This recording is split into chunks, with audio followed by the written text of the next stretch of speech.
Hey friends, on today's episode of Business as Unusual, I've got Dr. Camille White sharing her incredible journey championing health in healthcare and corporate settings.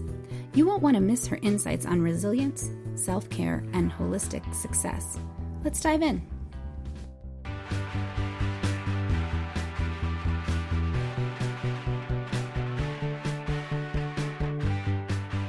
Business as Unusual is a thought-provoking podcast that explores the innovative strategies, disruptive ideas, and unconventional practices driving successful leaders and companies in the ever-evolving world of modern business.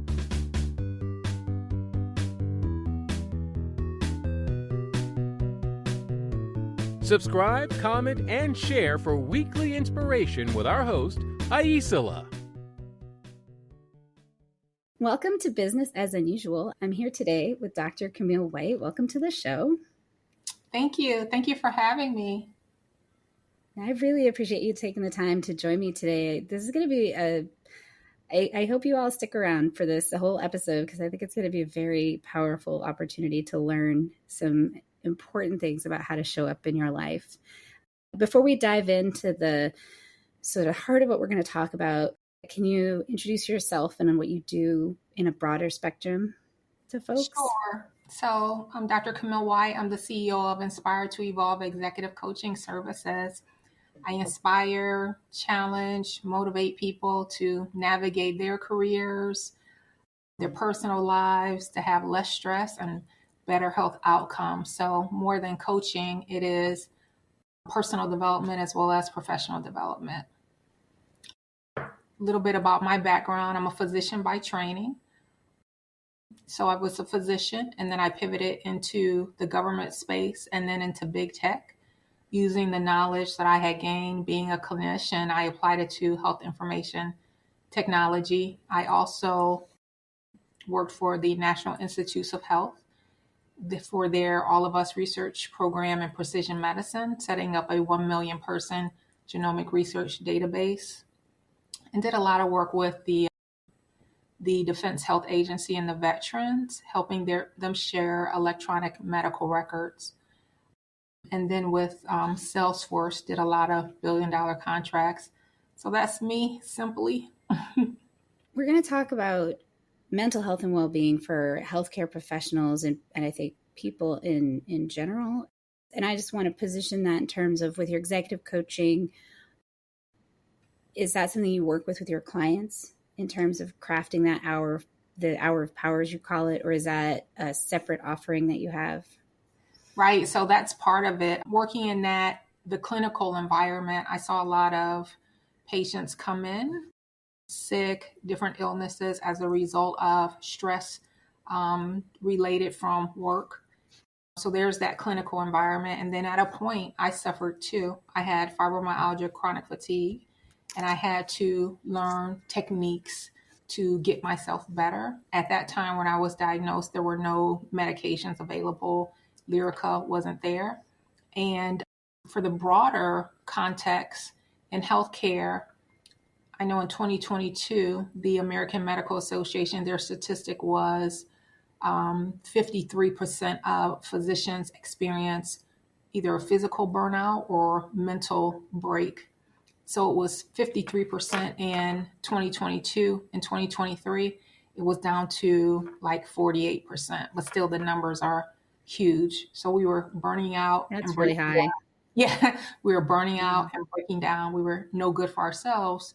So how can you be good for patients? And we learned all this in medical school, right? So we learned what can cause a burnout, what can cause a mental break or physician burnout, body decline. And for the most part, it is death, death of a loved one. It's divorce. It's the birth of a baby. It's a mortgage. So big things like that can topple you over. We learned that for our patients, but there was no safety net for us. We were pushed up against the wall on a daily basis and had to regroup and figure out how to do it. So from my experience doing that in the clinical environment, I was able to make myself whole again through different modalities, holistic treatments. And at the time, a lot of my peers called it quack medicine because I was getting the Reiki, the massage, the energy work, all that stuff that wasn't necessarily FDA approved many years ago. And I transitioned from traditional medicine, took my skill set to the government and then the corporate, and I started seeing the same thing over and over again. And so I was still using my practices, my meditation, and that's when that hour of power comes in, right? The hour of power is in the morning. You dedicate 20 minutes to doing your affirmations and your meditations, 20 minutes to stretching, physical exercise, movement, and then 20 minutes to reading something that's soothing, something that helps you vibe high.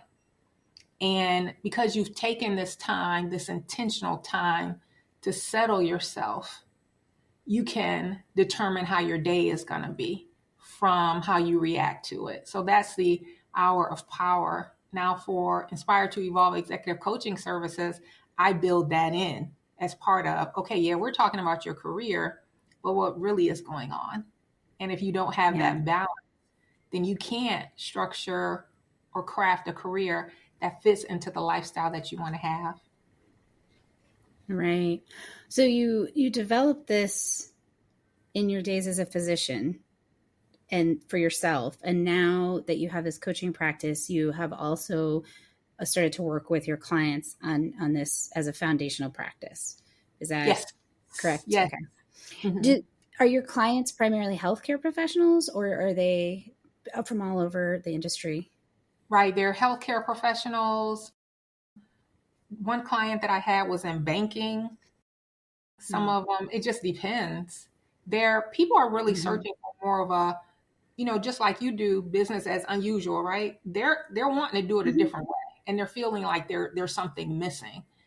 And so they don't want necessarily a traditional coach that's like, oh, let's rewrite your resume. Let's this is that. They're at a certain level in their careers where they're like, I'm wanting to expand. My 3 words are joy, abundance, and expansion. And they're like, I want to expand. I want to tap into my superpowers. And how do I get there? How would you define success in your coaching business? Right. For yourself. Oh, for myself? Oh my gosh, that's such a or for your clients. Yeah, that question. It has to do with watching them transform, right? If I can get them to transform, there's like you'll see just like a switch that turns. Yeah. And I go through an exploratory process with them to show them their greatness. I'll put it on paper and I'll say, you're doing this in your career, but look at your gifts. And then they'll say, okay, well, I want to do that. And then they'll call back and say, no, I don't want to, there's that fear component. And then we'll work on your affirmations and say, okay, what do you want to do? And they'll switch and say, those are my gifts and talents. And maybe I was afraid to step out and use them previously. So that for me, that's the success part. Yeah, I get that. I love that. And there's something so enlivening when people are aligned with that part of them that's in passion and purpose. And to see someone really lean into that is also enlivening, especially when you get to be part of supporting it. Right. It's like a joy. And then it's like, almost like they're giving birth to something, like a new part of them that maybe they had as a child, but then going through adulthood, paying bills and things like that, it got covered up. And they're saying, oh, I can use this to provide for myself and my family and actually be passionate about it. Yeah. I have a couple of friends who are in healthcare, and the statistics tell us like lots of people get burned out, and lots of people get burned out in government jobs. Not everybody takes that and creates, a pathway to heal it or an action to turn it into a tool that can be used across industries. What was it in you that sparked that need to take an action as opposed to simply find your solution and there's nothing wrong. Like if you're listening and you're like, I just took care, that's fine. I It's just, but what is it for you, Dr. White, that really created that? Right. So I resisted it for a while. So I got myself whole again and said, now I'm going to work for government. I'm going to work for corporate. Like that's any better, right? Because actually that takes a little bit of the passion out of it. If you really love taking care of people and healing people, that takes that aspect out of it. But for technology, I could reach more people on a larger scale. So I was helping people indirectly. What really was the turning point was when I started working in corporate, I was working for a company called Salesforce. And all of the things that I'm talking about, what's your life vision? How does your career fit up into that? And how do you go about expanding? I was teaching it to corporations, to billion-dollar pharmaceutical companies. I'm like, oh my gosh, this is the framework used on myself. and it's actually corporate. And then in some instances, some companies that I worked at, they practice meditation for employees. We'd have a meditation session. They would have a gratitude circle. If you go to their conference, they might have some monks coming in playing a gong or really into relaxation to tap in that next level of your potential. A lot of CEOs want to consider themselves to be visionaries. So this is, they want to consider themselves to be visionaries. How can they keep expanding their business? And they realize that the baseline is just being what everyone considers to be successful. But that next level is tapping in to your talents or having those talents be revealed to you, whether it be on a spiritual level, whether you believe in the universe or your gifts and talents. So when I saw that matching, I said, it's time. And I just kept having this little voice that said, listen, you need to start your own business and you need to have this offering. This is what you need to do. So the time came, I had to really talk to myself, do some inner child work and things like that so that I could do the pivot, and I'm more happy than ever. That's fantastic. So one of the things that we talked about before we started recording that you mentioned wanting to dive into a little bit is the crafting this daily hour of power and some of the ways that has supported you in your own journey. Is there a place you want to start with that, or? Sure. So most recently I went through a horrible a family event, we'll call it familial homicide. And my sister was taken from us. She was actually unalived by her son. My nephew had a psychotic break. And this was just totally unexpected. He had normally been doing very well. And so when this happened, it turned the family upside down. Yeah. He was arrested immediately. He's schizophrenic, and he made a call to the police department and said that, he was at Buckingham Palace or something like that. And so all of this hit the news. It was on a continuous loop. And there was just a lot to deal with. I had never, ever thought anything like this could happen to my family. My sister was very respected in the community, 39 years in the education system, and it was enough to take me out. But because I had these practices in place, I was able to gather myself. So normally I would do the hour of power, just an hour, but this time I was doing it like a few hours each day just to, just get myself settled. And so I look back on these practices and realize that you have to be doing something to fill yourself up every day, or else a nightmare can happen and it can just topple you over. I definitely have my moments where I'm still questioning what the hell happened, or, crying or things like that, I still do feel fragile, but I'm able to walk around and pursue my interests. And that in its of itself is a miracle. So you have to be able to have some kind of mindset practice to fortify yourself, because we're on this path of life and you never know how it's going to change. Yeah. And my heart is with you and your family, and what a painful and tragic experience, and brutal to have that kind of loss, kind of unescapable in the news.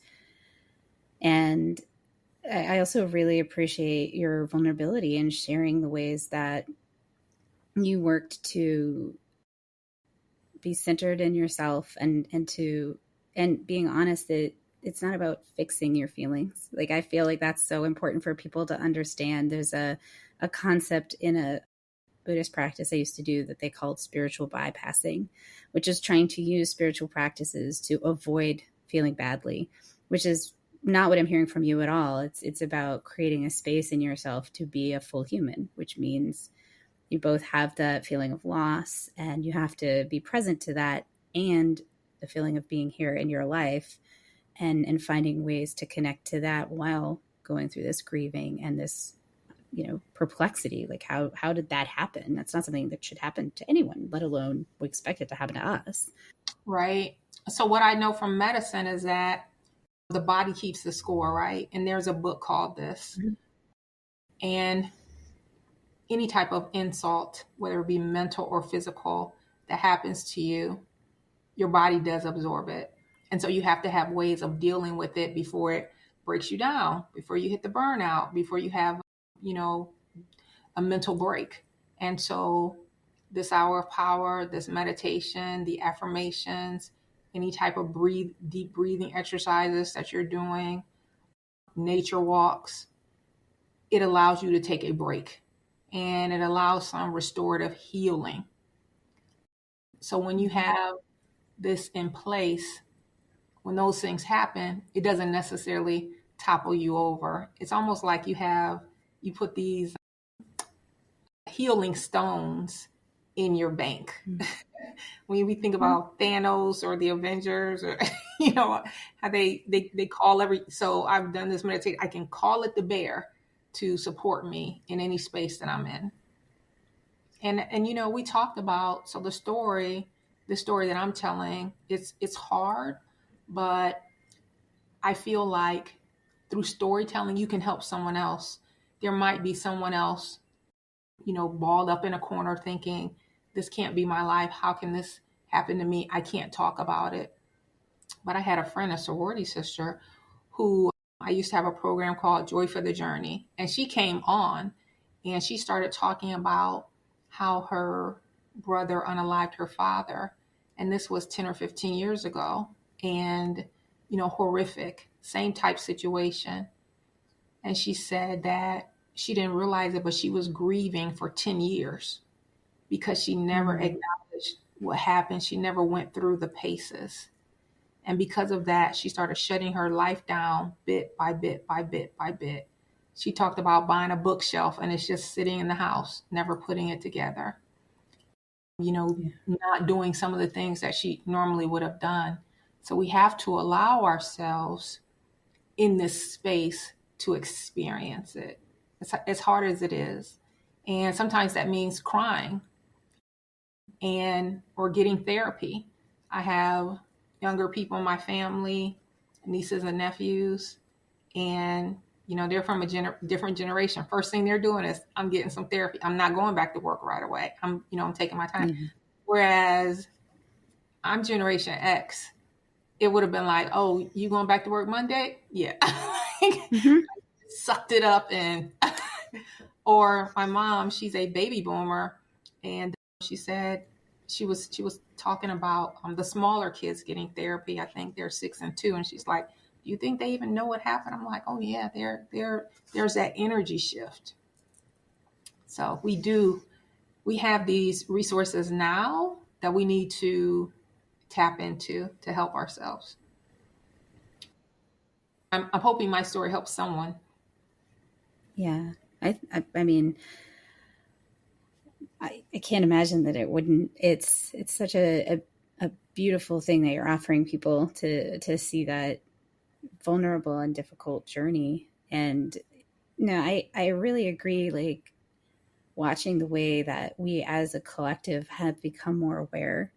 And like you said, like I'm Gen X too, and sometimes I don't know how to describe it. It's not that I get impatient with myself for having needs, but maybe it is a little, because I recognize like the collective awareness is like, oh, we need to pause and that kind of thing. But my training, I guess, my conditioning is, what's wrong with you? Come on, buck up. So Power through. right. And so I do feel like it's really important for us to name it and share it and remember together that we are whole beings, and sometimes there's something we have to do, like the dog needs to be fed, but we can cry and feed the dog. It's allowed. It's not an either or scenario.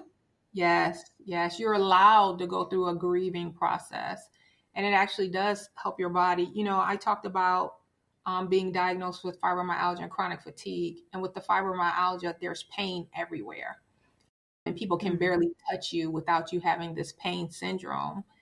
And a lot of that is because you didn't deal with your illness, you didn't deal with the burnout, you didn't deal with whatever it was. And so with my grief process, I'm taking time to deal with it, whether that be talking through it, sitting on my butt reading a book like for an hour. That's crazy. So just allowing. And even in my coaching practice, I have a methodology that I call EASE, EASE. And the A is for allowing, because sometimes we don't allow ourselves to see the work that we've put into our careers and our lives, and allowing ourselves to appreciate it and just sit with it and absorb it and say, this is fantastic. I've done some good things, and now I'm going to allow myself to do something else, or even to grow. So that allowing part is so precious. Yeah. How do corporate executives respond to that? Are they receptive? Or, I mean, they've hired you, so obviously they're willing to listen to what you have to say, but is there some kind of resistance to it that they have to work through, or how does that go? No. So because of the training that I received earlier on in medicine, which is very conservative, right? It definitely has to be proven a gold standard. I'm not going to walk into a hospital room with a patient and say, "Oh, let me prescribe some energy work." No, you just can't do that. But a part of my experience in traditional medicine, I worked with the CEO of a hospital, and there were people who were doing something called rock therapy at this time, and they were paying out of pocket for it. And I had done the research with like the American Medical Association, and it was people were paying billions of dollars out of pocket. And he said, how do we set this up? Get people who are trained, properly certified, and set up a clinic so that people who want this can come to our hospital and get it. And in a sterile environment, a vetted environment, instead of going somewhere else. So there's that. And so when I started offering these type of services, a part of me said, well, people think this is woo-woo. Well, they think it's strange. Until I had someone say, I thought you offered law of attraction services. And I'm like, I do. And now you have a lot of people on the scene who are talking about this. Whereas when I was doing it with the CEO years ago, people were saying, oh, it would never work. But it's common. People are leaning into consciousness now. And this is it's so exciting. It can't always be the grind and the hustle. It can't be that. And I'm Gen X. I see a lot of millennials and Gen Z that just say, I watch my parents do this. I watch my parents grind themselves to the bone and then get kicked to the curb. And I'm not doing this. I want to find a better way. Yeah, I feel like there's some, I don't know, red herrings, false idols like in terms of success. And the real success is what you're talking about, being able to have ease in your life and in your work, which doesn't mean everything's easy. Right. It's that whole spiritual bypassing thing is about not feeling the hard stuff. It's like, no, there's a wholeness to it. And oddly enough, that wholeness somehow makes everything feel a little better, or ease is a great word, or smoother. And I just love that you're bringing this to corporate executives and that you've been able to apply this in your own experience in such a profoundly powerful way. It's a beautiful gift. Thank you There's for an sharing. ease and flow to it. So now if you want to think about the hippie generation, right, where they're just hanging out and not being very productive, or, well, people would say that they're not being very productive, but I'm sure there's some productivity there. This is still focused on expansion and achievement and abundance. So with using all these concepts and the methodology, how is it that you want to expand your career and meet your goals and what your targets are, so you can still provide for your family? Because when I was employed by a corporation, we use these techniques and these methodologies for companies to reach new goals, reach new heights. So now we're doing it on an individual level. Now, I'm doing it on an individual level. So, without disclosing anything that feels confidential, can you share a story of one of the most interesting problems you've solved? Or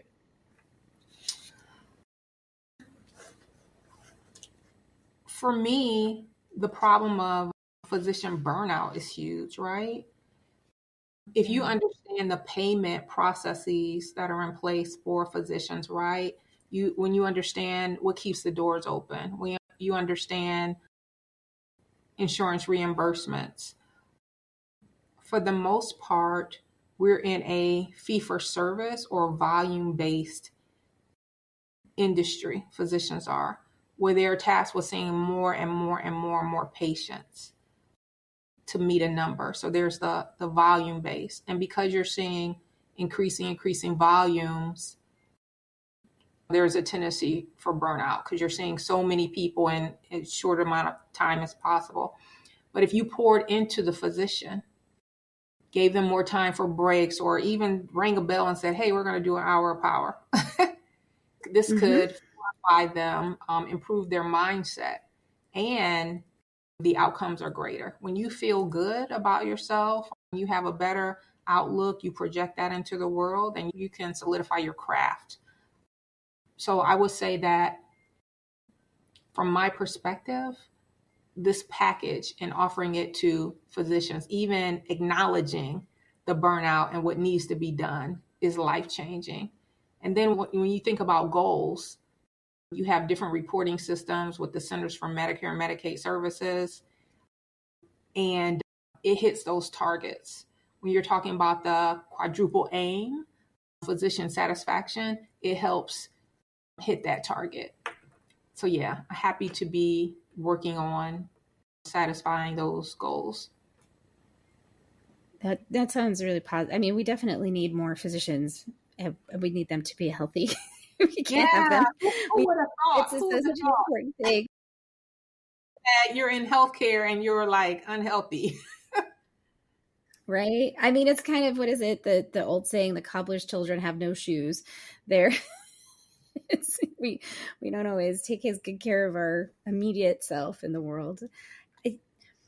Will you share some advice you've received that's influenced the way you approach your work?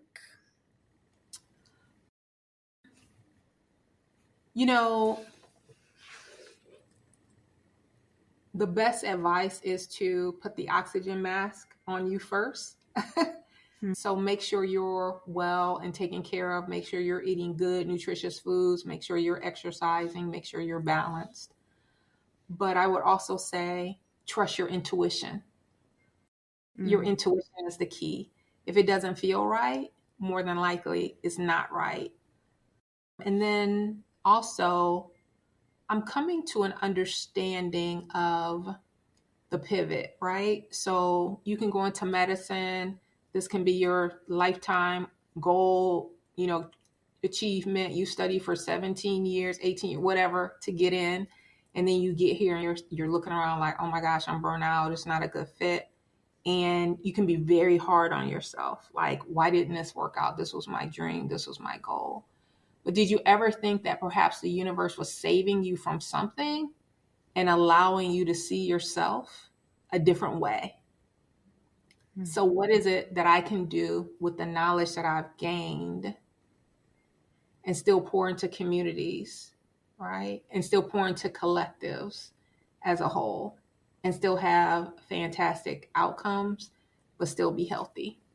So the work that I'm doing now, there's a whole physician collective where people are talking about this. It used to be hush hush, but with social media, you can speak freely about it. You can talk about how you were treated, even from the beginning as a medical student or a resident. You can talk about the bullying practices that happen. You can talk about how people made you feel small. You can talk about how you didn't feel safe at the hands of someone higher in the food chain than you were. And because you're talking about it, then people examine it and they want to make change. And change can be slow, but it's worth it. Yeah. I read a book at the beginning of the year called The Experience Machine, which if you haven't read it, I'll send you a link. And it talks about the way that they're starting to understand that our brains are predictive modeling machines. And it speaks to a lot of the things that you're talking about. I found it to be fascinating. I read it in partnership with another book called The Case Against Reality. And I'm still absorbing kind of the impact of it, but they talk a lot about conscious realism and how there's no space-time separation. And I'm not a physicist or anything, so I don't want to get too deeply into it, but that you're nodding when I say conscious realism. And I feel like it's a very indigenous concept to recognize that the world around us is imbued with consciousness. And the science is finally catching up. And there's a saying, right? Like magic is anything that you don't understand. Just because we don't understand the way some of these woo-woo practices work doesn't mean there isn't some kind of methodology or science behind it. It just means that maybe that we look at it or examine it in a way that doesn't reveal that to us. And then some of them, for sure, it's not. And it's hard to make that distinction. And I really appreciate people like you who are bringing them forward into things so that we can have some sense of what's more objectively reliable versus what may at some point be, but we haven't gotten there, versus things that are kind of a little bit of a road that's maybe not as helpful. Right. So that takes me back to when I was diagnosed with fibromyalgia and chronic fatigue. There was no medication for it, right? Actually, I had gone to this physician. So I was in the bastion of academia. I was at an academic medical center. So doctors all around me. And I was one of them. And so I thought I can go to, an internist or whomever, and they'll help me.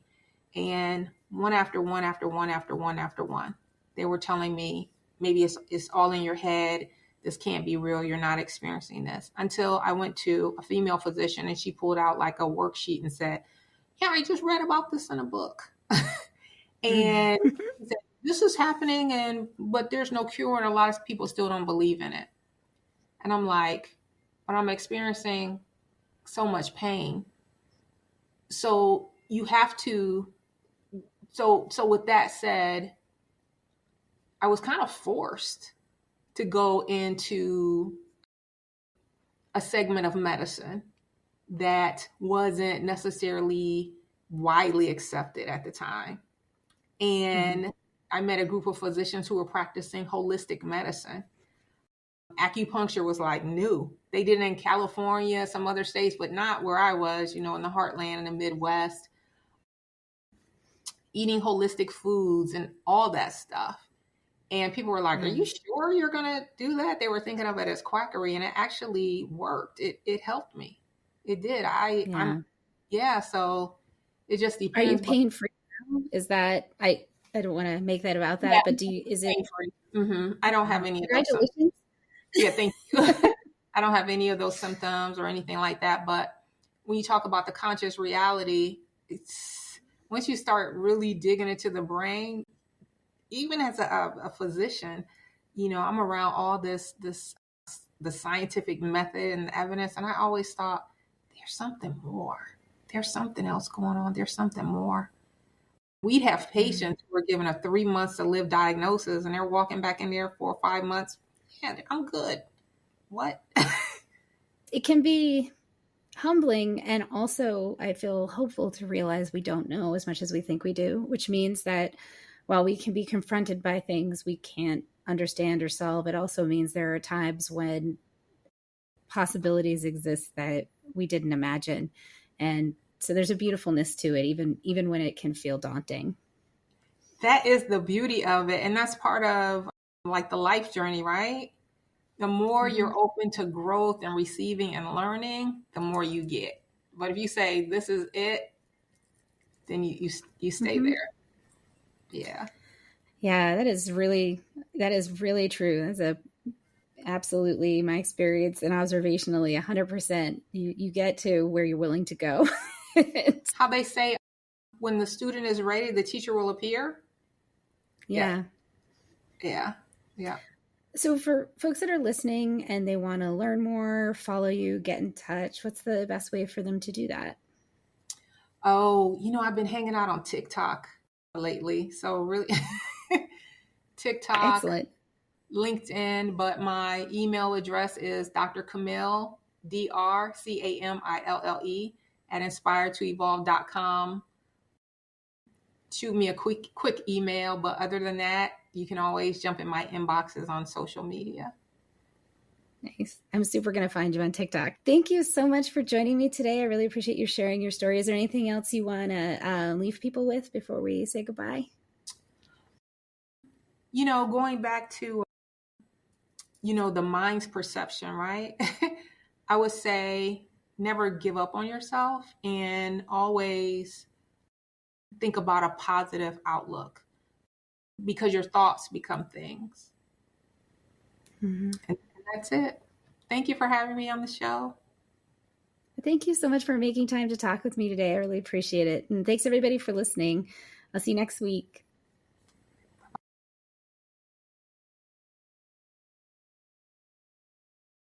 I hope you enjoy the show. I love making it.